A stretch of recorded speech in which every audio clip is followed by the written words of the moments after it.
காரை புரட்சிமணியின் கனிவான வணக்கம். மண்ணு குடிசையில மகிழ்ச்சி பொங்கியது என்ற தலைப்பில் ஒரு கவிதையை எழுதியிருக்கிறேன். ஓலை குடிசையில் பிறந்த பிள்ளைகள் பல ஆண்டுகள் கழித்து பிறந்த இடத்தையும் பெற்றோரையும் நினைத்து பார்க்கிறது. கடந்த வாழ்க்கையை எடுத்து சொல்கிறது. வறுமையோடு வாழ்ந்த காலத்தில் அன்றிருந்த அன்பும் பாசமும் வசதி வந்த பிறகு கிடைக்கவில்லை என்று இந்த இதயங்கள் ஏங்கி தவிக்கிறது. ஏங்கி தவிக்கும் இந்த இதயங்கள் என்ன சொல்கிறது என்பதை கேட்போம். அதாவது தலைப்பு மண்ணு குடிசையில மகிழ்ச்சி பொங்கியது. நினைத்து பார்க்கிறோம், நெஞ்சமெல்லாம் நினைவலைகள் வெள்ள பெருக்கெடுத்து துள்ளி குதிக்குது. வளப்பாத்தும் கரையோரம் நாங்க வாழ்ந்த ஓலை குடிசை. குடிசையில குனிஞ்சிதான் போவோம். நாங்க குந்த மட்டும்தான் கொஞ்சம் இடம் இருக்கும். உக்காந்து மேலே பார்த்தா ஓலையெல்லாம் கரையாந்துன்னு வானம் முழுசும் கண்ணுக்கு தெரியும். கண்ணாடி மாளிகை தான் எங்க வீடு. மேகம் கருத்ததுன்னா வேகமா தட்டெடுத்து வீடெல்லாம் எடுத்து வைப்போம். வயிறு நிறைய சோறு தின்னால ஊத்தும் மழையில மண்ணு தர கரையாம காப்பாத்த நிர்வாணமா நின்ன எங்க கூரை வானத்தை யாரோ அடிச்ச பிளெக்ஸ் போர்டு பல மாதம் மறைச்சதுங்க.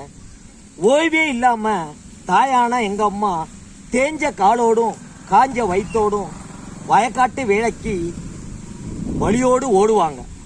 உதவிக்கு ஆள் இல்ல, உறவினரும் நெருக்கம் இல்ல, பணங்காசு இல்லாம பக்கம் வர யாரும் இல்ல. கஞ்சிக்கு வழியும் இல்ல, கவலைக்கோ பஞ்சம் இல்ல. கடன் வாங்கி கல்லூரிக்கு அனுப்பி வச்ச எங்க அம்மா.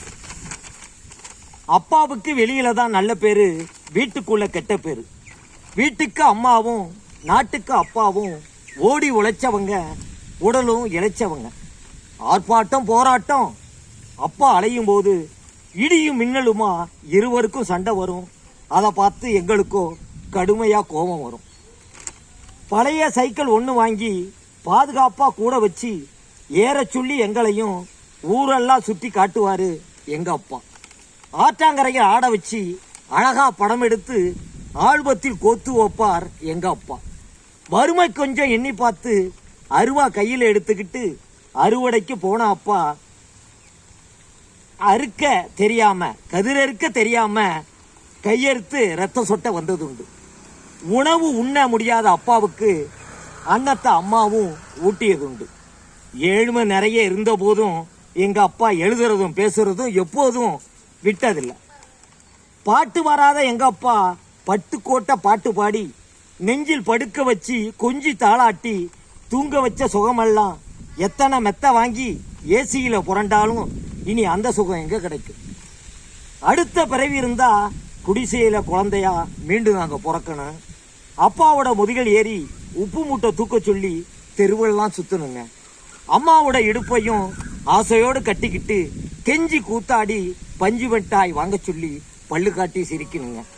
மண்ணு குடிசையில மகிழ்ச்சி பொங்கியதுங்க. வசதி வந்ததுமே நிம்மதி தொலைஞ்சதுங்க. நன்றி.